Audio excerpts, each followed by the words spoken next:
महाशिवरात्रि व्रत कथा। नमस्कार दोस्तों, हिंदू धर्म में महाशिवरात्रि का बहुत महत्व है।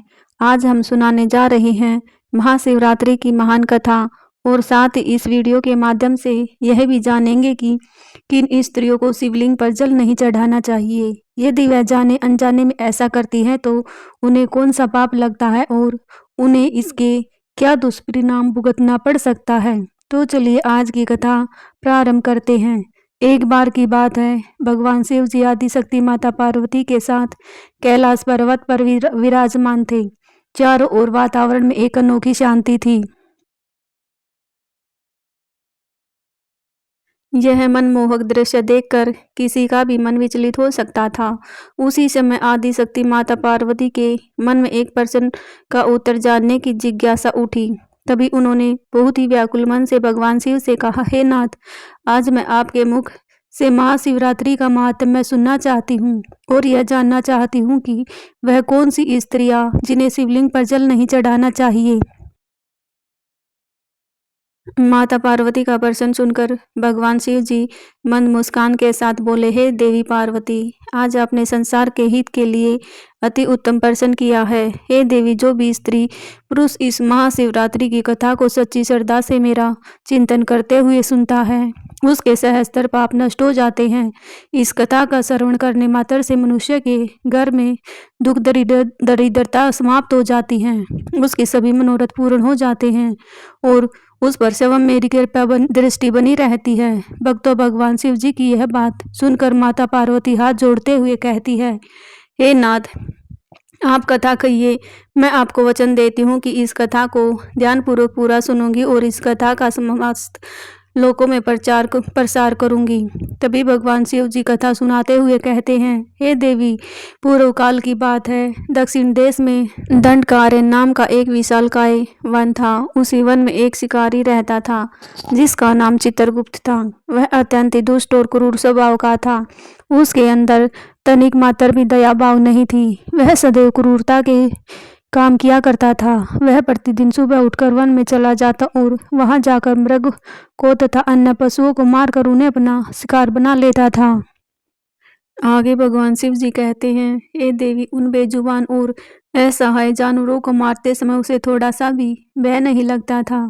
वह इतना दुष्ट था कि जंगल से आने वाले राहगीरों को भी लूट लेता था। यदि कोई राहगीर धन देने से मना कर देता तो उसे वह मृत्यु के घाट उतार देता था। उसने अपने जीवन काल में कभी कोई पुण्य का कार्य नहीं किया था। इस प्रकार से पाप कर्म करते हुए उस दुरात्मा शिकारी को बहुत समय बीत गया। फिर एक दिन महाशिवरात्रि के व्रत का दिन आ गया, किंतु वह दुष्ट शिकारी तो नास्तिक था। उसके अंदर भगवान के प्रति कोई श्रद्धा भाव तो नहीं थी, इसलिए उसे महाशिवरात्रि व्रत के बारे में कुछ भी नहीं पता था। जब वह सुबह उठा तो उसकी पत्नी और माता पिता भूख से पीड़ित होकर उसके पास आए और उससे विनती करते हुए बोले, हे चित्रगुप्त, हम सबको बहुत भूख लगी है, कृपया जंगल से जाकर कुछ खाने के लिए ले आइए। अपनी पत्नी और माता पिता के निवेदन करने पर वह शिकारी तुरंत उठा और झोपड़ी के अंदर गया। धनुष बाण उठाया और पीने के लिए एक पात्र में पानी भरकर शिकार करने के लिए जंगल की ओर चला गया। मित्रों, उस दिन शिकारी चंद्रगुप्त ने सारा दिन जंगल में शिकार की खोज की, परंतु उसे जंगल में ना कोई हिरण दिखा और ना कोई अन्य जानवर दिखा। वह दिन भर हाथ में धनुष लेकर जंगल में इधर उधर घूमता रहा, लेकिन उसे भोजन की प्राप्ति के लिए कोई भी जानवर नहीं मिला और इधर शाम भी हो रही थी। भगवान सूर्यदेव अपने प्रकाश की अंतिम लालिमा बिखेर रहे थे। यह देखकर वह शिकारी बहुत व्याकुल हो उठा और सोचने लगा, आज तो कोई भी शिकार नहीं मिला। घर में बच्चे मेरे आने की राह देख रहे होंगे। माता पिता जो भूख से व्याकुल होकर मेरी राह देख रहे हैं, उनका क्या हाल होगा, उनकी क्या दशा हो गई होगी। उनके लिए मुझे कुछ न कुछ भोजन लेकर ही घर लौटना चाहिए, अन्यथा वह भूख के कारण अपने प्राण त्याग देंगे। यह सोचकर वह शिकार की खोज में जंगल के भीतर चला जाता है। तभी उसकी नजर एक सरोवर पर पड़ी। सरोवर को देखकर उसके मन में खुशी की उमंग जागृत हो उठी और और वह सरोवर के समीप खड़ा होकर सोचने लगा, कोई ना कोई प्राणी सरोवर में पानी पीने के लिए आएगा। उसी समय मैं उस पर अपने धनुष बाण से प्रहार कर दूंगा और उसे अपना शिकार बना लूंगा। फिर उसे अपना साथ घर ले जाऊंगा। ऐसा निश्चय करके वह एक विशालकाय बेल के वृक्ष पर चढ़कर बैठ गया और सरोवर पर अपने शिकार के आने की राह देखने लगा और सोचने लगा, पता नहीं कब कोई प्राणी पानी पीने के लिए आएगा और कब मैं उसे मारूंगा। शिकार की प्रतीक्षा करते करते शाम हो चुकी थी। इधर सूर्यदेव अस्त हो चुके थे, किंतु उस सरोवर पर कोई भी प्राणी पानी पीने नहीं आया। वह शिकारी भूख प्यास से पीड़ित होकर उसी पेड़ पर बैठा रहा। थोड़ी देर बाद रात का पहला पहर प्रारंभ हो गया। तभी उस सरोवर के पास एक हिरणी उछलते कूदते हुए पानी पीने के लिए आती है। उस हिरणी को सरोवर के पास देखकर वह शिकारी को बहुत खुशी हुई और उसने तुरंत उस हिरणी को मारने के लिए अपने तरकस से बाण निकाला और धनुष पर रखकर प्रत्यंचा खींची। उसी समय पात्र में रखा हुआ जल और कुछ बेलपत्तर नीचे गिर पड़े। मित्रों, वह जल और बेलपत्तर उस वृक्ष के नीचे एक प्राचीन शिवलिंग था, उसके ऊपर जा गिरे। जल और बेलपत्तर के शिवलिंग पर गिरते से उस शिकारी की पहले पहर की पूजा संपन्न हो गई, जिससे अनजाने में ही उस शिकारी के समस्त पाप तत्काल नष्ट हो गए। उधर वृक्ष से जब जल गिरा तो उसकी आवाज सुनकर हिरनी सतर्क हो गई और उसने वृक्ष की ओर देखा तो पेड़ पर एक शिकारी अपने हाथ में धनुष की प्रत्यंचा खींचकर उसका शिकार करने के लिए निशाना लगा रहा था। शिकारी को देखकर वह हिरनी घबरा गई और उसने डरते हुए शिकारी से कहा, हे शिकारी, ठहर जाओ, कृपया मेरा शिकार मत करना, अन्यथा तुम्हें पाप लगेगा। हिरनी की यह बात सुनकर शिकारी जोर जोर से हंसने लगा और उसने हंसते हुए कहा, हे हिरनी, आज मेरे परिवार के लोग भूखे हैं, इसलिए मैं तुम्हें मारकर अपने साथ ले जाऊंगा और उनकी भूख मिटा दूंगा। शिकारी की यह बात सुनकर वह हिरनी अत्यंत दुखी हो गई और सोचने लगी, अब मैं क्या करूं, इस शिकारी से खुद की रक्षा कैसे करूं। ऐसा विचार करके उस हिरनी ने शिकारी से विनती करते हुए कहा, हे शिकारी, मुझे मारकर मेरा मांस खाने से यदि तुम्हारे परिवार के लोगों की भूख मिटती है तो ठीक है, तुम मेरा शिकार अवश्य कर लेना, किंतु मेरी बात सुनो, इस समय मेरे सभी बच्चे भूखे हैं। मैं तुम्हारे हाथों मरने से पहले एक बार अपने बच्चों से मिलना चाहती हूँ और उन्हें अपने पति को सौंपकर जल्द ही आपके पास लौट आऊंगी। कृपया मुझे अपने बच्चों के से एक बार मिलने की अनुमति दीजिए। मैं आपको वचन देती हूँ कि मैं अपने बच्चों से मिलने के बाद अवश्य आऊंगी। आगे की कथा सुनाते हुए भगवान शिव जी माता पार्वती से कहते हैं, हे देवी, उस असहाय हिरनी की ये बात सुनकर वह निर्दयी शिकारी जोर जोर से हठाके मारकर हंसने लगा। उसे हिरनी की बातों पर यकीन नहीं हुआ और उसने दोबारा से उस पर निशाना लगा दिया। यह देखकर वह हिरनी बहुत डर गई और करुण स्वर में भयभीत होकर उस शिकारी के सामने विनती करते हुए बोली, हे शिकारी, मैं कसम खाती हूँ कि मैं अपने बच्चों को उनके पिता के पास सौंपकर अवश्य लौट आऊंगी। अगर मैं लौट कर नहीं आई तो मुझे ऐसा पाप लगेगा जैसे ब्राह्मणों को वेद ग्रंथों को बेचने पर लगता है और पति का अपमान करने वाली तथा व्यभिचार करने वाली स्त्री को जो पाप लगता है, उससे भी कठोर पाप मुझे लगेगा यदि मैं लौट कर नहीं आई तो। ऐसी कठोर शपथ खाने के बाद वह हिरनी चुप हो गई। उस हिरनी के मुख से ऐसे वचन सुनकर उस शिकारी को उस हिरनी पर विश्वास हो गया और वह कहने लगा, हे हिरनी, ठीक है, अब तुम अपने बच्चों से मिलने के लिए जाओ और जल्दी लौट कर वापस आ जाना। मैं इसी सरोवर के पास तुम्हारे वापस आने की प्रतीक्षा कर रहा हूँ। फिर वह हिरनी शिकारी का धन्यवाद करते हुए बहुत ही प्रसन्नता के साथ सरोवर में पानी पीकर अपने बच्चों से मिलने के लिए चली गई। इतने में ही रात का पहला पहर शिकारी के द्वारा जागते ही जागते बीत गया और रात्रि का दूसरा पहर शुरू हो गया। तभी सरोवर के पास उस हिरनी की बहन आ गई, जो अपने बहन की खोज कर रही थी। उसे देखते ही उस शिकारी ने तुरंत उस पर धनुष बाण से निशाना लगाया। तभी उसके पास रखे हुए पात्र से पानी बेल पत्थर से साथ दोबारा से शिवलिंग पर गिर गया। इस प्रकार से उस शिकारी द्वारा दूसरे पहर की भी पूजा संपन्न हो गई। पेड़ से पानी गिरने की आवाज आते ही उस हिरनी की बहन ने पेड़ के ऊपर देखा तो उस पर एक शिकारी हाथ में धनुष बाण लिए हुए बैठा था। शिकारी को देखते ही उस हिरनी की बहन ने घबराते हुए कहा, हे शिकारी, मेरी बात सुनो। मैं अपने आप को बहुत भाग्यशाली समझ रही हूँ। आज मेरा जीवन सफल हो जाएगा क्योंकि मेरे इस शरीर को खाने से किसी की तृप्ति हो रही है। परंतु तुम मुझे अभी मत मारना। घर पर मेरे छोटे छोटे बच्चे हैं जो मेरे आने की प्रतीक्षा कर रहे हैं। आप मुझे एक बार उनसे मिलने के लिए जाने दो। मैं उन्हें अपने पति को सौंपकर तुरंत लौट आऊंगी। फिर वह शिकारी कहने लगा, मुझे तुम्हारी बात पर विश्वास नहीं है। मैं तेरा शिकार अवश्य करूंगा। पहले ही मैं एक शिकार खो चुका हूँ। यह बात सुनकर वह हिरनी भगवान विष्णु की शपथ खाकर कहने लगी, हे शिकारी, मैं जो कहती हूँ उसे ध्यान से सुनो। यदि मैं लौट कर ना आऊं तो मैंने आज तक जो भी पुण्य किए हैं वह इसी क्षण नष्ट हो जाए, क्योंकि जो वचन देकर तोड़ देता है उसके सारे पुण्य नष्ट हो जाते हैं। जो पुरुष अपनी पत्नी को त्याग कर दूसरी स्त्री के पास जाता है, जो भगवान विष्णु का भक्त होकर भी शिव जी की निंदा करता है, जो अपने माता पिता का श्राद्ध नहीं करता, ऐसे लोगों को जो पाप लगता है वही पाप मुझे लगे लगे यदि मैं लौट कर ना आई तो। उस हिरनी की बात सुनकर शिकारी का हृदय द्रवित हो उठा और उसने उस पर दया दिखाते हुए कहा, हे हिरनी, ठीक है, तुम जाओ और शीघ्रता से लौट कर आओ। फिर वह हिरनी की बहन भी जल पीकर अपने बच्चों के से मिलने के लिए चली गई। इधर शिकारी उनके वापस आने की प्रतीक्षा करने लगा और धीरे धीरे रात्रि का दूसरा पहर भी समाप्त हो गया। अब रात्रि का तीसरा पहर आरंभ हो गया, किंतु वह दोनों हिरनी लौट कर नहीं आई।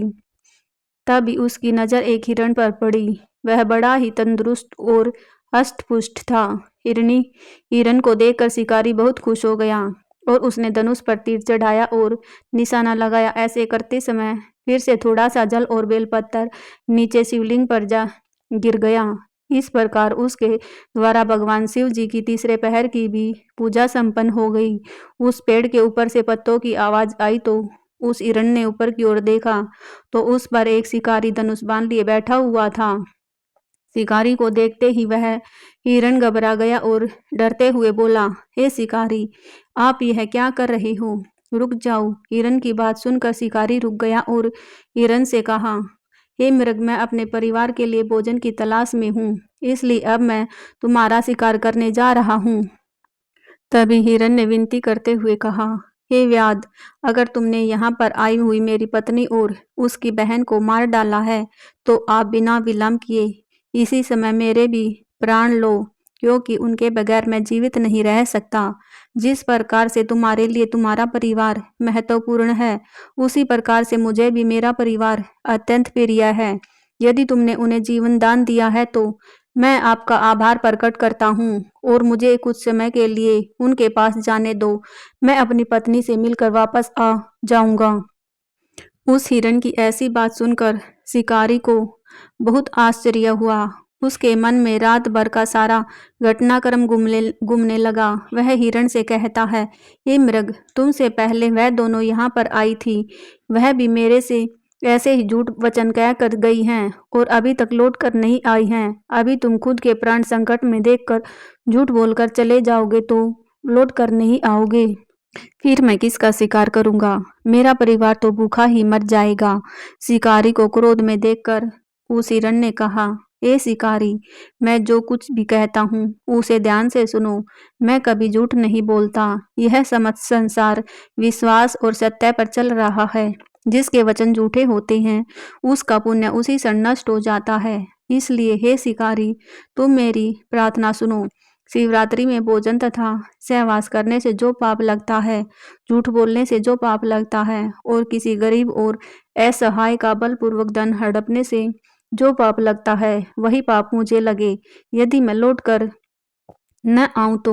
उस हिरण के ऐसे वचन सुनकर उस शिकारी ने कहा, हे मृग, ठीक है, तुम जाओ, अपनी पत्नी से मिलकर शीघ्रता से लौट कर आओ। फिर वह हिरण भी लौट कर अपने घर की तरफ चला गया। अब वह हिरण और उसकी पत्नी और उसकी बहन तीनों वचनबद्ध हो चुके थे। वे तीनों अपने घर पर जाकर आपस में बातें करने लगे।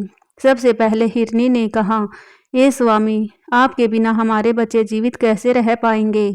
सबसे पहले मैंने उस शिकारी को वचन दिया है, इसलिए केवल मुझे ही उसके पास जाना चाहिए। आप और मेरी बहन दोनों यहीं पर रहे। उसकी बात सुनकर हिरनी की बहन बोली ने लगी, हे बहन, मैं तुम्हारी सेविका हूँ, इसलिए आज मुझे ही उस शिकारी के पास जाना चाहिए। तुम यहीं पर रहो। उन दोनों की बात सुनकर उस हिरण ने कहा, हे प्रिय, तुम दोनों यहीं पर रुक जाओ और बच्चों का पालन पोषण करो। माता के समान बच्चों की रक्षा कोई नहीं कर सकता और बच्चों को माता के दूध की भी आवश्यकता होती है, इसलिए केवल मुझे ही उस शिकारी के पास जाना चाहिए। अपने पति की इस बात को हिरने ने स्वीकार नहीं किया और वह हिरण के से करुण स्वर में बोली, हे स्वामी, पति के बिना स्त्री का जीवन नष्ट हो जाता है, उसे जीवन में बहुत दुख सहना पड़ता है, इसलिए हे स्वामी, हम आपके बिना नहीं रह सकते, हम भी आपके साथ चलेंगे। इतना कहकर हिरणी और उसकी बहन हिरण के साथ उस शिकारी के पास जाने लगते हैं। उन्हें जाते देख उनके बच्चे भी उनके पीछे पीछे जाने लगे। उधर वह शिकारी उसी वृक्ष पर बैठकर उनके आने की प्रतीक्षा कर रहा था। थोड़ी देर में हिरनी अपनी पत्नी और उसकी बहन के साथ उस स्थान पर पहुंच गया। उन सभी को अपने सामने देखकर शिकारी बहुत प्रसन्न हुआ और उसने उन सभी को मारने के लिए अपने धनुष पर बाण चढ़ाया। ऐसा करते समय दोबारा से थोड़ा सा जल और बेलपत्र शिवलिंग पर गिर पड़े। इस प्रकार से उस शिकारी की चौथे पहर की पूजा भी संपन्न हो गई। चौथे पहर की पूजा होते ही उस शिकारी के समस्त पाप नष्ट हो गए। अनजाने में ही उसने शिवरात्रि का व्रत पूर्ण कर लिया। तभी उसके अंदर से नकारात्मक ऊर्जा बाहर निकल गई और उसको दिव्य ज्ञान की प्राप्ति हो गई। उसका हृदय पाप से मुक्त हो गया और उसके अंदर ईश्वरीय शक्ति का वास हो गया। फिर वह सोचने लगा, यह सभी मृग ज्ञानहीन पशु होने पर भी धन्य है, क्योंकि यह सभी अपने शरीर से ही परोपकार में लगे हुए हैं। यह सभी सत्य का पालन करने वाले हैं, किंतु मैं तो महापापी हूँ। मैं प्रतिदिन जीवों को मारकर उनको मृत्यु के घाट उतारता हूँ। मैंने अपने परिवार का पालन करने के लिए अनेक जीव जंतुओं और मनुष्यों को कष्ट पहुँचाया है। मैंने जीवन में कभी पुण्य का काम नहीं किया। मृत्यु के बाद मेरी क्या गति होगी? मैंने जन्म से लेकर अब तक केवल पाप और हिंसा किया है। इतना सोचकर उस शिकारी ने अपने धनुष को जमीन पर फेंक दिया और उन हिरणों से बोला, हे मृगों, मैं तुम्हारी सत्यवाणी से अत्यंत प्रसन्न हूँ, इसलिए अब मैं तुम्हारा शिकार नहीं करूँगा। तुम सभी अपने घर को लौट जाओ। शिकारी की मुख से ऐसे शब्द सुनकर सभी हिरण बहुत प्रसन्न हुए और उन्होंने शिकारी का आभार प्रकट किया। तब उसी समय भगवान शिव जी उस स्थान पर प्रकट हो गए। भगवान शिव जी को अपने सम्मुख देखकर वह शिकारी आश्चर्यचकित रह गया। उसे अपनी आंखों पर विश्वास नहीं हो रहा था। फिर भगवान शिव ने शिकारी से कहा, हे चित्रगुप्त, मैं तुम्हारे व्रत से अत्यंत प्रसन्न हूँ।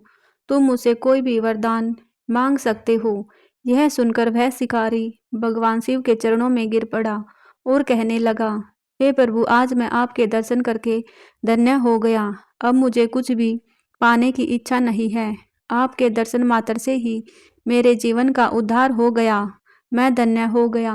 तभी भगवान शिव जी ने उस शिकारी से कहा, हे शिकारी, अब तुम मल्य राज्य में जाकर निवास करो और दिव्य भोगों का उपभोग करो और अपनी कुल को आगे बढ़ाओ। भगवान शिव जी की यह बात सुनकर शिकारी चंद्रगुप्त भगवान शिव जी को प्रणाम करता है और उस स्थान से प्रस्थान कर जाता है। उसी समय वे सभी मृग भगवान शिव जी के दर्शन करके मृग योनि से मुक्त हो गए और भगवान श्री हरि के चरणों में चले गए। उसके बाद वहां पर एक दिव्य प्रकाश उत्पन्न हुआ और भगवान शिव जी अंतर्ध्यान हो गए। आगे भगवान शिव जी माता पार्वती से कहते हैं, हे देवी, जो भी मनुष्य जाने अनजाने में महाशिवरात्रि का व्रत करता है, उसका मैं सदैव उद्धार करता हूँ और उसके समस्त पापों से मुक्ति मिल जाती है। आगे भगवान शिव कहते हैं, हे देवी, इस प्रकार से आज की यह कथा समाप्त हुई। इस प्रसंग को सुनने के बाद आपने महाशिवरात्रि व्रत के महात्म्य को जान लिया होगा। तभी माता पार्वती कहती है, हे नाथ, अभी आपने मेरे दूसरे प्रश्न का उत्तर नहीं दिया है। मेरा दूसरा प्रश्न यह है कि किन स्त्रियों को शिवलिंग पर जल नहीं चढ़ाना चाहिए? यदि वह ऐसा करती है तो उन्हें कौन सा पाप लगता है? माता पार्वती के दूसरे प्रश्न का जवाब देते हुए भगवान शिव जी कहते हैं, हे देवी, अब मैं आपको आपके दूसरे प्रश्न का उत्तर देने जा रहा हूँ।